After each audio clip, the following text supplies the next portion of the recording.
Imagine a place where the temperature climbs past 50 degrees Celsius, over 120 degrees Fahrenheit, and where that isn't a freak heat wave, but simply an ordinary day, every day, all year round.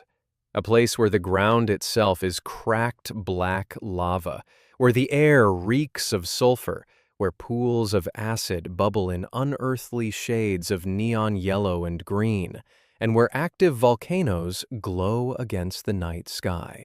Scientists come here to study what life might look like on other planets, because this corner of Earth barely feels like Earth at all. It has been called the gateway to hell and the land of death. And yet, and this is the astonishing part, people live here. Not scientists passing through, not adventurers on a dare, but families who have called this furnace home for over 1,000 years. This is the Danakil Depression in Ethiopia, widely considered the hottest inhabited place on the planet. And today we're going to answer a simple but staggering question. How on earth do human beings actually survive here? How do you raise a family, find water, earn a living, and get through an ordinary day in a place that feels designed to kill you? The answers are more ingenious and more humbling than you might think. And it starts with understanding just how extreme this place really is. To grasp how hostile the Danakil is, you have to understand that it breaks several records at once. It is not only one of the hottest places on Earth, it's also one of the lowest, sitting more than 100 meters below sea level, in some spots over 120 meters down. It's a giant sunken basin, the dried-out bed of an ancient sea that evaporated long ago, leaving behind vast plains of salt. And it sits on top of one of the most geologically violent zones on the planet, a place where 3 tectonic plates are slowly tearing apart from one another. That's why the landscape is studded with active volcanoes and bubbling lava lakes. The average daily high hovers around a brutal 41 degrees Celsius, well over 100 Fahrenheit. But on a hot day, it routinely soars to 50 degrees and beyond. Rain almost never comes. Some years bring barely a few centimeters of it. There is little shade, little water, and a sun that beats down without mercy. By every measure we use to judge whether a place is livable, the Danakil scores at the very bottom. And yet, against all logic, it is home. The people who live here are called the Afar, and they are sometimes described as one of the toughest peoples on Earth. They have inhabited this desert for many centuries, and they are a proud, fiercely independent people with a long warrior tradition. But pride and toughness alone don't keep you alive in 50-degree heat. What truly keeps the Afar alive is a deep, hard-won knowledge of their environment, an intricate set of survival strategies passed down across generations, refined over 1,000 years of living in the furnace. And perhaps the single most important of those strategies is this: they do not try to fight the desert by staying in one place. They move.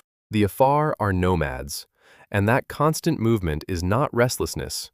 It is the very key to their survival. To understand why, you have to look at how they live day to day. Because they are nomads, the Afar build homes designed for a life of constant motion, and these homes are small marvels of desert engineering. The traditional Afar dwelling is a portable hut, often a low, dome-shaped or oval structure built from a frame of curved sticks. Over this frame, the women, who are responsible for building and managing the home, stretch woven palm mats and sometimes hides or cloth. The result is a shelter that is lightweight, surprisingly cool inside, and crucially, easy to take apart. When the time comes to move on in search of fresh grazing land, the entire house can be dismantled, folded up, loaded onto the back of a camel, and carried to the next camp. Think about how clever that really is. In a place with almost no building materials and a constant need to chase water and pasture, a permanent house would be a death trap, tethering you to a spot that might run dry. So the Afar carry their homes with them, the way a tortoise carries its shell, a whole village that can pick up and relocate whenever the land demands it. But a portable house is no use if you have nothing to eat or drink, and here we reach the true heart of Afar survival, their animals. The Afar are herders, and their entire way of life revolves around their livestock: goats, sheep, cattle, and above all, camels. These herds are everything. They are food, in the form of milk and occasionally meat. They are wealth, the measure of a family's standing, and they can be traded or sold for other essentials. And the animals are the reason for all that constant movement. Nearly every decision in Afar life comes down to a single, relentless question. Where is there grass and water for the herds? Feed the animals, and the animals feed you. So the Afar follow the rains and the scattered patches of pasture across a territory larger than many countries, always moving their herds toward whatever scrap of green has appeared. Their survival is bound tightly to the survival of their animals. The two rise and fall together, and no animal matters more than the camel. To the Afar, the camel is nothing short of a miracle, perfectly engineered by nature for exactly this hell. Camels can endure brutal heat and go for long stretches without water, surviving droughts that would quickly kill cattle or goats. They provide rich, nourishing milk, a staple of the Afar diet. They can carry enormous loads, including the family's entire folded-up home across blistering terrain. And remarkably, the Afar say camels have an uncanny ability to find their way in the dark, which matters more than you might think, because here is one of the smartest tricks of desert survival. When the heat is at its most lethal, the Afar often travel at night. Rather than march their caravans under the murderous midday sun, they wait for the cool of darkness and move then, letting the camels navigate through the night. By simply shifting the hardest physical labor to the coolest hours, they sidestep the worst the sun can throw at them. A beautifully simple adaptation that has kept people and animals alive here for centuries. Still, no amount of cleverness changes the most fundamental problem of all. In this scorched land, where do you find water? It is the question that governs everything, and the answer is rarely easy. Surface water is precious and scarce. The Afar rely on a hard-won knowledge of where to find it: seasonal streams, hidden wells, and rare desert springs, the locations of which are known intimately and passed down through the community. Sometimes water sources lie far apart, and people and animals must travel great distances, walking for hours, to reach a single well or muddy waterhole. And the water they find is often not the clean, clear water we take for granted. It can be murky and brackish, shared with the herds. This is why the camel's tolerance for thirst is so vital, and why the milk of the animals becomes such an important source of fluid as well as food. Every drop of water in the Danakil is earned through effort and knowledge. Nothing about it is taken for granted, because here, water, quite literally, is life. It's worth pausing to grasp just how thin the line between life and death is out here, because that razor's edge explains why every Afar survival skill matters so much. In this heat, a human body needs to drink several liters of water a day just to stay alive, and without it, the desert kills with shocking speed. Outsiders who venture in describe the heat hitting like a physical blow. Noses bleeding, skin burning and cracking, the feeling of being cooked from all sides. Travelers tell of the dried-out carcasses of camels that litter the desert tracks, animals that simply didn't make it. A grim reminder of what this place does to anything that falters. For an outsider, a broken-down vehicle or a wrong turn out here can quickly become a death sentence. And yet, the Afar move through this same landscape not as a deadly obstacle course, but as familiar home ground. The difference between dying here and living here is almost entirely knowledge. Knowing where the next water is, how far you can push before you must rest, when to move and when to wait. The desert is unforgiving of ignorance, and it is precisely the Afar's deep understanding of it that turns a death trap into a homeland. As for food, the Afar diet is shaped entirely by what this harsh land can provide, and it centers on their herds. Milk is the cornerstone. Camel and goat milk are dietary staples, and milk holds such importance that offering it to a guest is a meaningful social gesture of hospitality. The Afar also make butter and ghee from the milk. Meat is eaten too, though killing a valuable animal is not an everyday event. Livestock are wealth, so meat is often reserved for special occasions, celebrations, and religious holidays. Beyond what their animals provide, the Afar trade for other essentials they cannot produce themselves, things like grain, coffee, and sugar. They sell or trade animals to obtain corn or wheat flour, which can be turned into simple bread or porridge. It is a lean diet, built around what can be squeezed from a desert, but it has sustained generations. And to obtain the goods they can't get from their herds, the Afar turn to the most extraordinary work of all, a trade that takes them straight into the most hellish part of this already hellish land. That trade is salt mining, and it is the economic lifeblood of the region. Remember that the Danakil was once a sea, and when it evaporated, it left behind an immense plain of solid salt, stretching white to the horizon. For centuries, this salt has been so valuable that it was once used as a form of currency in Ethiopia. People literally spent blocks of salt like coins. The Afar, along with other workers, harvest this white gold by hand, and the work is almost unimaginably hard.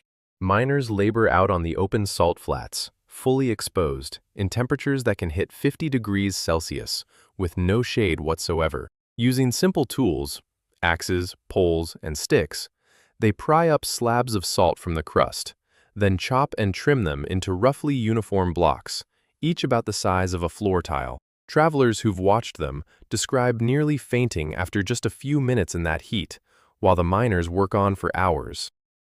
Hour after hour, pausing only to wave away the flies. It is some of the most grueling manual labor performed anywhere on the planet, carried out in some of the most punishing conditions imaginable. But mining the salt is only half the ordeal. Then it has to be carried out of the desert, and this is where the famous camel caravans come in. Once the salt blocks are cut and stacked, they are loaded onto pack animals, camels and donkeys, each beast carrying a heavy burden of salt slabs.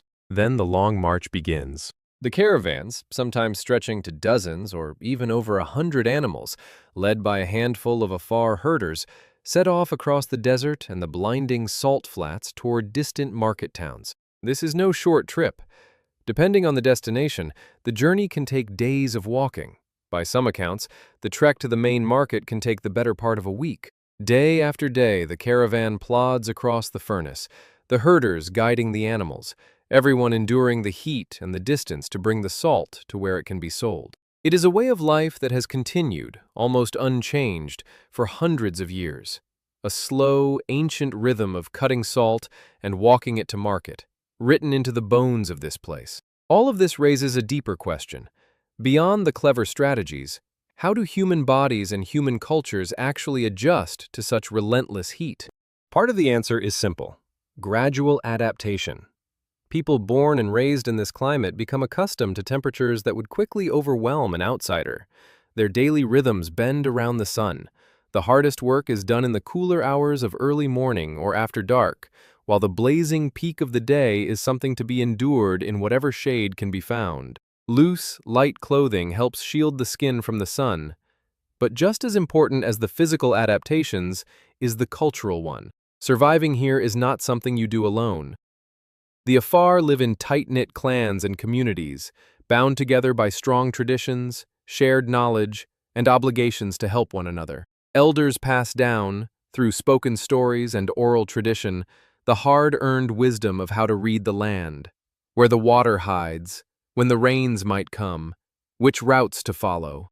This collective knowledge, handed from one generation to the next, is itself a survival tool, every bit as vital as the camel or the portable hut. No single person could hold all the knowledge needed to survive here. The community holds it together. There's also a profound lesson hidden in how the Afar treat the heat itself, and it flips the way we usually think about comfort. Most of the modern world responds to extreme heat by trying to defeat it. Air conditioning, refrigeration, sealing ourselves indoors and forcing the temperature down. The Afar have none of that, and so they've taken the opposite approach. Instead of fighting the heat, they organize their entire existence around it. They don't battle the midday sun, they yield to it, resting and conserving energy while it rages, then springing into activity when it relents. They don't demand that the environment bend to their comfort, they bend their lives to the rhythm of the environment. There's a kind of wisdom in that which is easy to overlook. Where we might see only deprivation, there is actually a finely tuned harmony, a way of living that works with the brutal land, rather than wasting precious energy trying to overpower it. It's a reminder that survival, in the harshest places, often comes not from domination, but from adaptation. And then there is the sheer strangeness of daily life lived alongside an active, restless earth. Imagine a place to call home, where the everyday landmarks are not streets and gardens, but a smoking volcano on the horizon and fields of bright yellow sulfur. The Danakil contains Erta Ale, a volcano with one of the world's only long-lived lava lakes, a churning pool of molten rock that glows red against the dark. There are hot springs hot enough to boil, acid pools that could burn, and ground that can be dangerously unstable. The Afar live and move through all of this, navigating a terrain that would terrify most of us, treating volcanic fields and salt pans as simply the geography of home. They have learned which areas are dangerous, which paths are safe, and how to coexist with a piece of the planet that is, quite literally, still being born beneath their feet, as the continent slowly tears apart. To them, this alien world isn't alien at all.